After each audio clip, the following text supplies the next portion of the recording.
Record News Rural. Oferecimento. Bradesco, de ponta a ponta é com o Bradesco que o agro conta. Micro Essentials da Mosaic, MPS em grânulo único.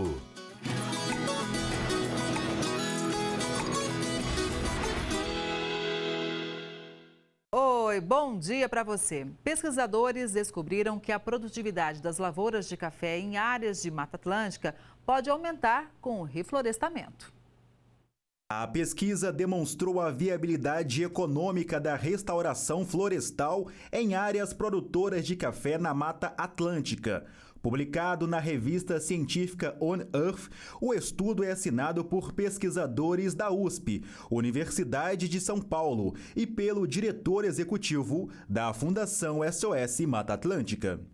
O seu principal objetivo foi entender até que ponto a restauração florestal, os custos da restauração florestal poderiam ser compensados pelo aumento da produtividade do café em fazendas de café. Essa foi a pesquisa, a principal pergunta. Os pesquisadores apontaram que o reflorestamento, além de melhorar todo o ecossistema, aumenta a produtividade do café.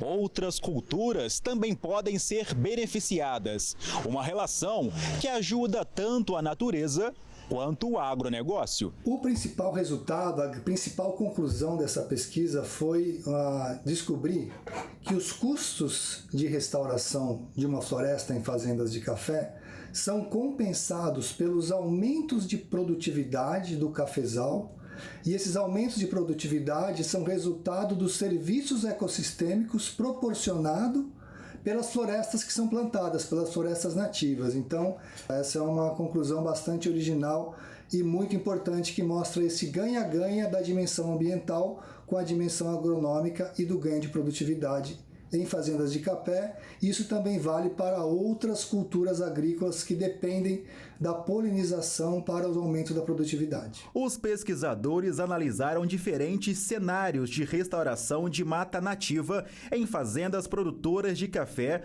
para estimar a compensação dos custos, que ocorreria ao longo de um período de 20 anos. Os resultados foram satisfatórios quando as áreas tinham mais de 10% de cobertura florestal, e a restauração pretendia alcançar 25%. No caso da cafeicultura, a restauração florestal pode ser uma grande aliada no combate a pragas e doenças, já que com o aumento da polinização existe um crescimento no número de insetos que podem se alimentar dos inimigos naturais das lavouras, como bicho mineiro, broca do café, ácaros, cochonilhas e lagartas. Nesse caso, o principal serviço ecossistêmico proporcionado por uma floresta nativa para o café é a polinização.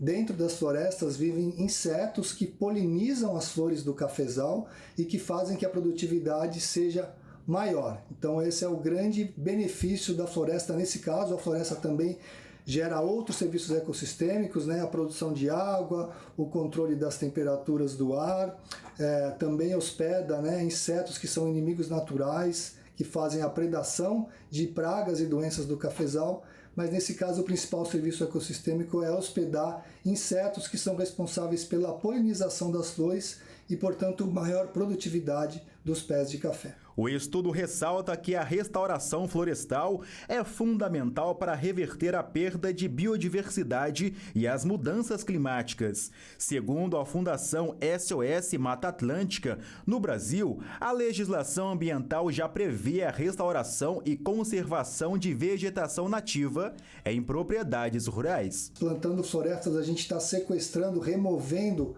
gás carbônico da atmosfera e, portanto, diminuindo o impacto da mudança climática e do aquecimento global.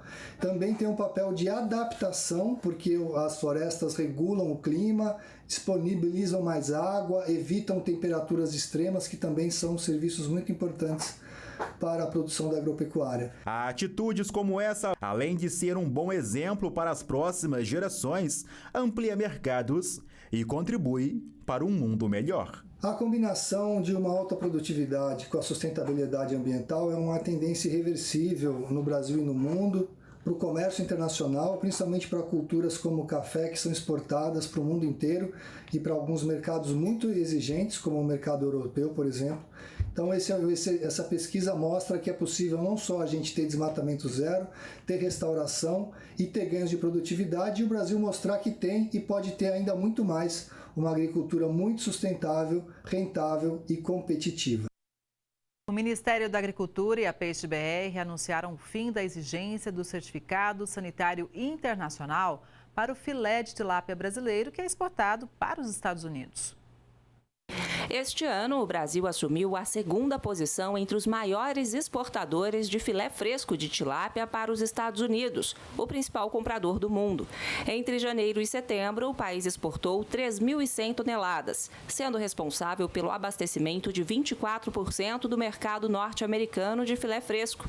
O filé de tilápia produzido por aqui é entregue nos Estados Unidos em apenas 48 horas após a retirada do peixe dos tanques.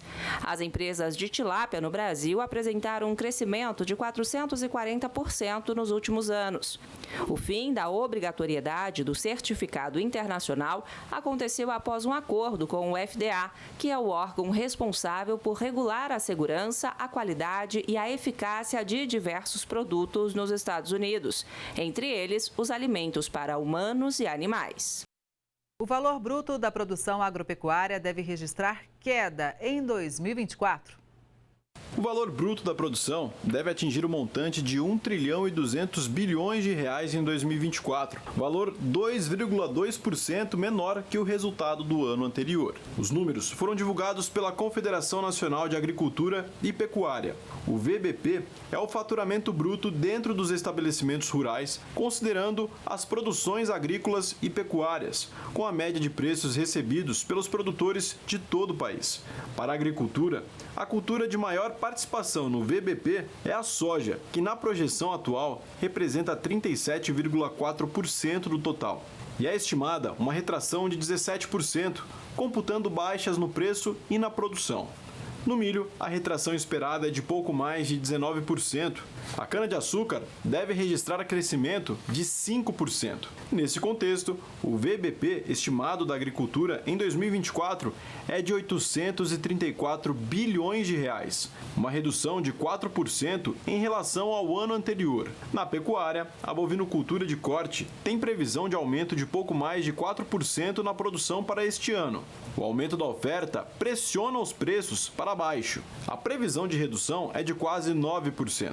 Com isso, o VBP da bovinocultura de corte deve apresentar queda de 4,8% no ano. A pecuária leiteira manteve a produção e registrou queda nos preços. A projeção para o VBP da pecuária em 2024 é de 404 bilhões de reais, queda de 1,4% na comparação com 2023. A exportação brasileira de café solúvel cresceu. Em 9 meses, o volume teve alta de quase 7%. As exportações somaram o equivalente a 2 milhões e 900 mil sacas de 60 quilos, o que equivale a um crescimento de 6,8% na comparação com janeiro a setembro de 2023. A receita cambial teve alta de 23% e atingiu 657 milhões de dólares. Os números foram divulgados pela Associação Brasileira da Indústria de Café Solúvel, a ABICS.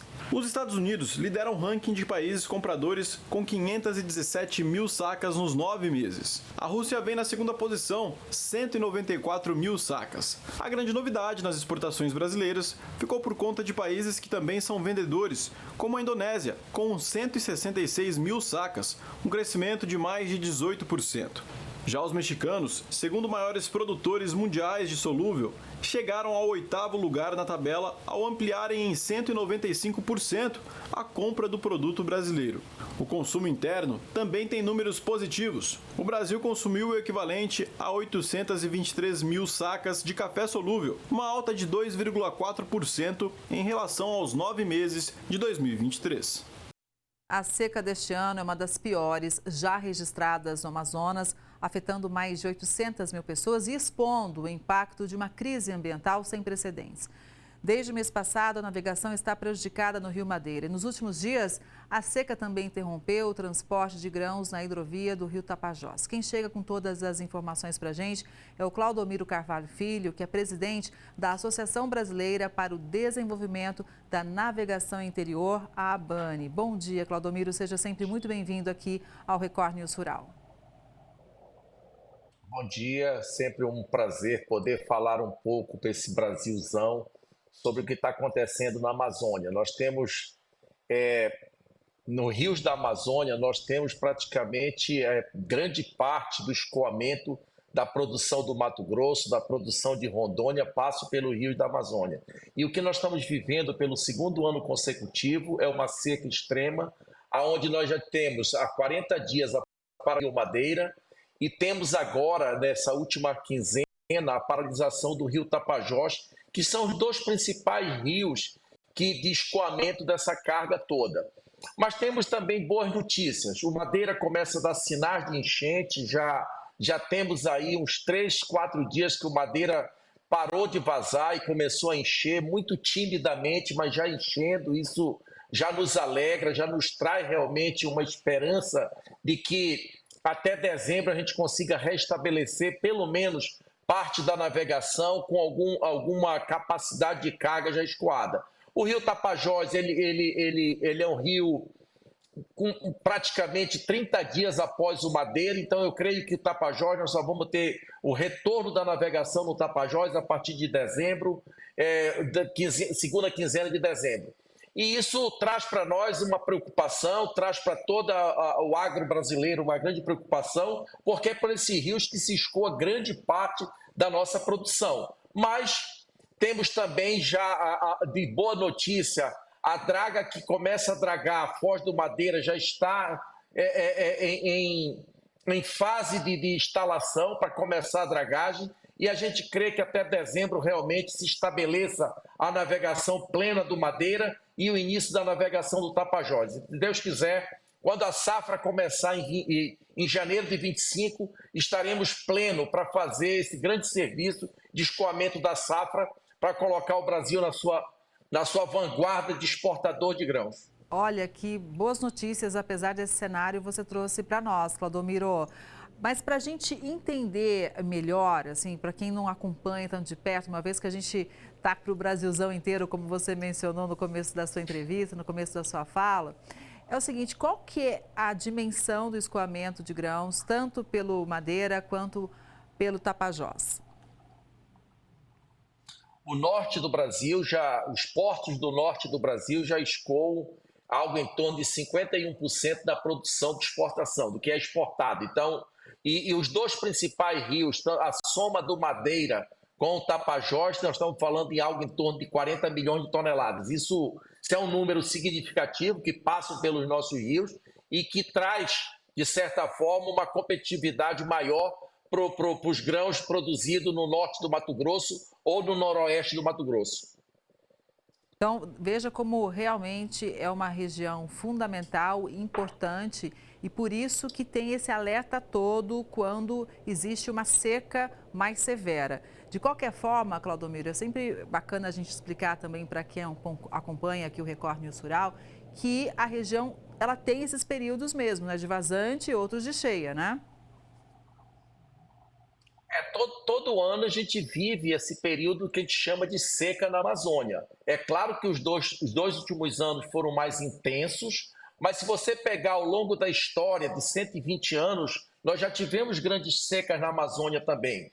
Mas isso faz parte do dia a dia do Amazônia, não nessa intensidade, não nessa severidade, mas a todo ano a seca existe, e graças a Deus que a safra ela existe, ela acontece de janeiro a agosto.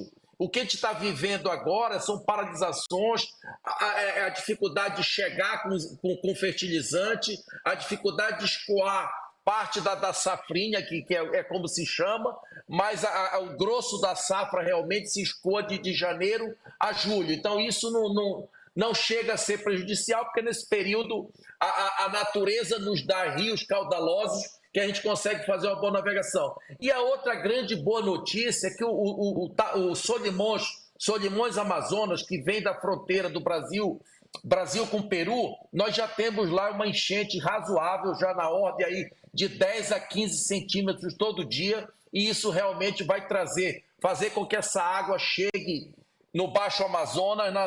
Nos próximos 30 dias a gente começa a ter água plena e a gente começa a restabelecer a nossa logística pelo rio. Claudomiro, recentemente aqui no Record News Rural, a gente mostrou o Edgar Preto, presidente da Conab, dizendo que a primeira estimativa para a safra de grãos aqui do Brasil prevê um recorde histórico, um novo recorde de safra. E o volume, portanto, é maior e, por conta disso, o tamanho das embarcações utilizadas hoje é bem diferente em relação ao passado, né? O que nós temos, eu não diria o tamanho da embarcação, o que a gente tem é uma formação de comboio maior. Então, assim, safra maior precisa de mais embarcação. Mas os rios da Amazônia também, eles são gigantes e eles suportam todo esse tamanho de embarcação. No grãos, a gente tem uma padronização de embarcação. Nas outras cargas, como combustível, carga geral propriamente dita, nós temos uma oscilação de embarcações maiores, com calados maiores, que nessa época do ano tem mais dificuldade para navegar. Mas o bom do grãos é que ele é padronizado num único tipo de barcaça, que a gente chama de barcaça Mississippi. Cada barcaça tem capacidade para 2.000 toneladas e elas andam em comboio.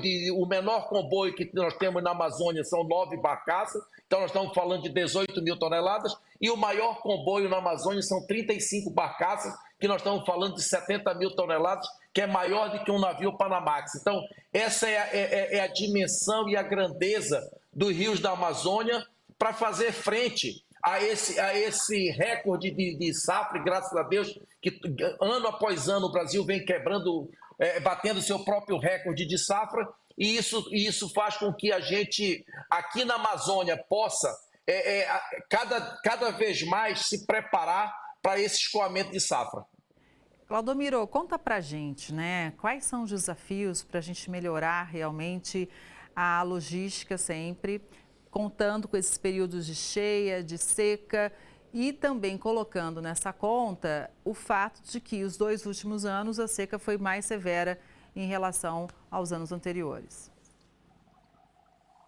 Eu creio que o que falta para os nossos rios é ordenamento. A gente precisa que, principalmente, esses rios de grandes volumes de cargas precisam estar ordenados, porque os rios da Amazônia, em especial aqui o Amazonas Solimões, a gente navega de um rabeta, que é uma embarcação pequena do ribeirinho, a um navio cargueiro. Então isso precisa de um certo ordenamento para que a gente possa fazer sempre uma navegação segura.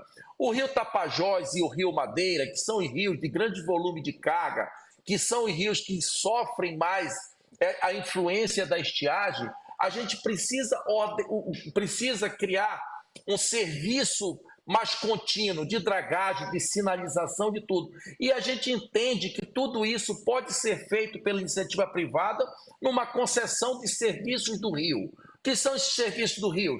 Dragagem, sinalização, segurança, monitoramento, tudo isso pode ser feito pela iniciativa privada com uma certa agilidade, com uma certa velocidade.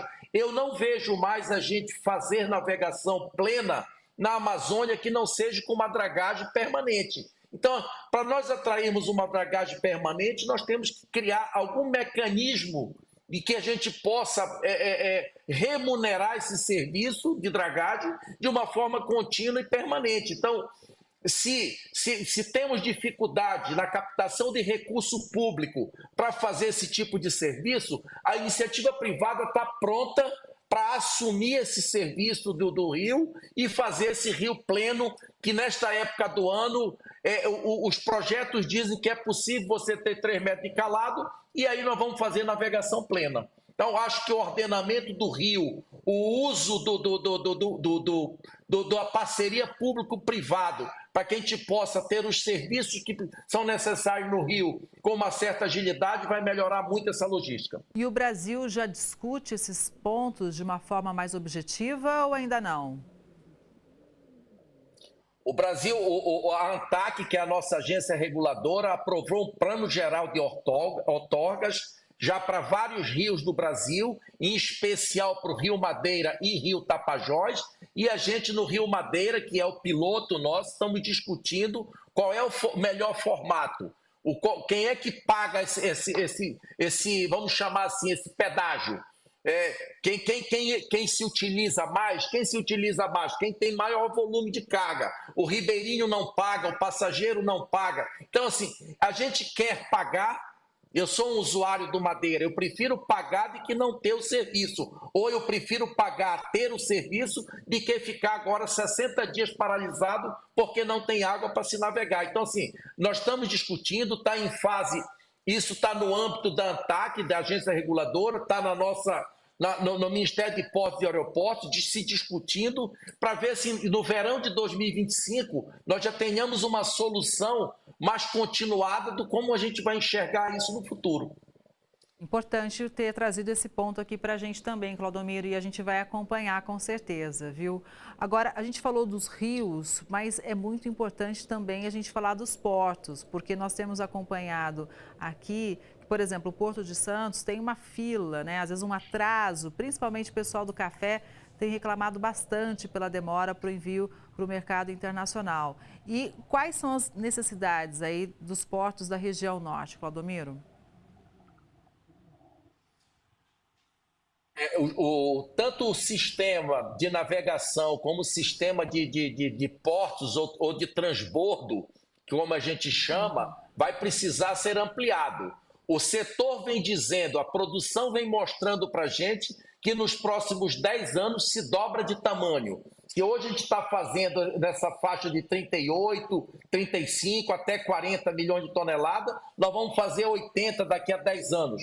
Então, se a gente vai precisar dobrar a frota de navegação, dobrar a condição para que o rio atenda a essa demanda, nós vamos precisar ter um investimento pesado, tanto na chegada nos terminais de transbordo, nas ETCs, como a gente chama, como propriamente as ETCs precisam ampliar suas capacidades.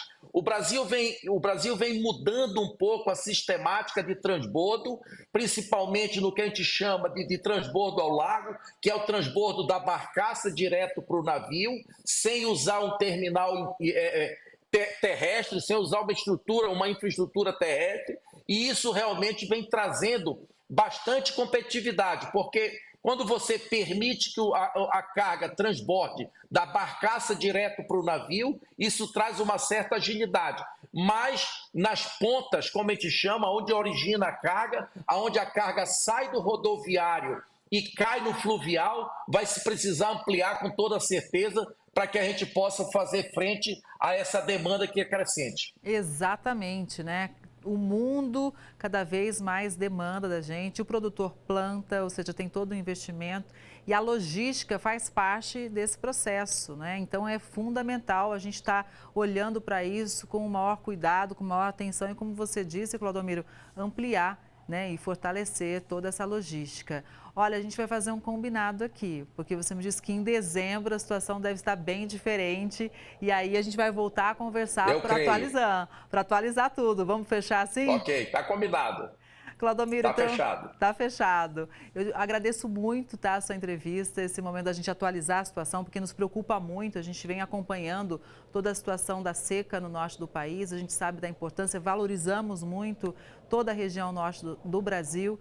Então, por favor, estamos sempre de portas abertas. Um bom dia para você, até a próxima. Bom dia, até a próxima. Tchau, tchau. E o Record News Rural de hoje vai ficando por aqui. Muito obrigada pela sua audiência. A gente se vê no próximo programa. Até lá.